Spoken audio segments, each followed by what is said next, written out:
ఎండాకాలం వచ్చేసింది. అమితమైన వేడి సెగలకు ఎక్కడో అక్కడ అగ్గిరవ్వలు చెలరేగి సర్వం దగ్ధమవ్వడం ఈ సీజన్లో మామూలే. అందుకే అందరూ తక్షణం మేల్కోవాలి. విద్యుత్ షార్ట్ సర్క్యూట్తో దుకాణంలో మంటలు, సిలిండర్ పేలి బూడిదైన సామాగ్రి, ఇలా తరచూ వార్తలు కనిపిస్తూనే ఉంటాయి. కారణం ఏదైనా ఎండాకాలం వచ్చిందంటే చాలు అగ్ని కీలలతో పెద్ద ఎత్తున ఆస్తి నష్టం జరుగుతుంది. ఆస్తులతో పాటు కలలు కాలిపోయే పరిస్థితి ఏర్పడుతుంది.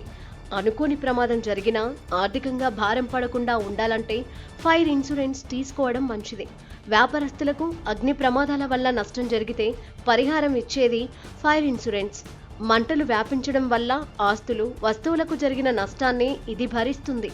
పాలసీ తీసుకునే ముందు ఎంత విలువైన పాలసీ తీసుకుంటారో అంత మేరకు పరిహారం లభిస్తుంది. నిబంధనల ప్రకారం ప్రతి వ్యాపార సంస్థ అగ్ని ప్రమాదాలు జరగకుండా అవసరమైన అన్ని జాగ్రత్తలు తీసుకోవాలి. అగ్ని ప్రమాదం జరిగినా అది వ్యాప్తి చెందకుండా చూసేందుకు అన్ని పరికరాలను ఏర్పాటు చేయాలి. సిబ్బందికి శిక్షణ ఇవ్వాలి. ఎంత అప్రమత్తంగా ఉన్నా అనుకోకుండా చిన్న నిప్పురవ్వతో అగ్నికీలలు చెలరేగిన సందర్భాలు అనేకం. అగ్ని ప్రమాద బీమా ప్రాధాన్యం ఎంత ఉందో దీన్ని బట్టి అర్థం చేసుకోవచ్చు. అగ్ని ప్రమాదం చెలరేగడానికి ప్రాథమికంగా విద్యుత్ వైర్లే కారణమవుతూ ఉంటాయి. ప్రతి వ్యాపార సంస్థ దుకాణంలో ఇవి సర్వసాధారణం. కాబట్టి వ్యాపార సంస్థ పరిమాణంతో సంబంధం లేకుండా ప్రతి ఒక్కరూ ఈ బీమా తీసుకోవడం మంచిది.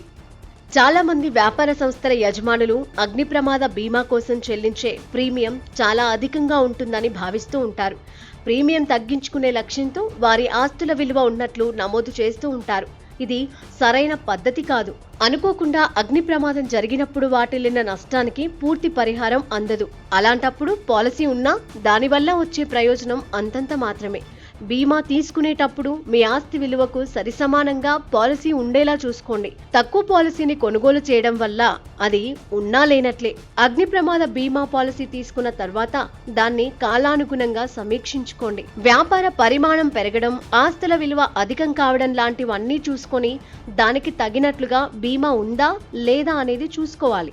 పాలసీ పత్రంలో చిరునామా సరిగ్గా ఉందా లేదా అనేది కూడా చూసుకోవాలి. ఒకే ప్రదేశంలో పలు రకాల వస్తువులు, ఆస్తులు ఉన్నప్పుడు వాటన్నింటికీ కలిపి ఒకే బీమా పాలసీ ఉండేలా చూసుకోవాలి.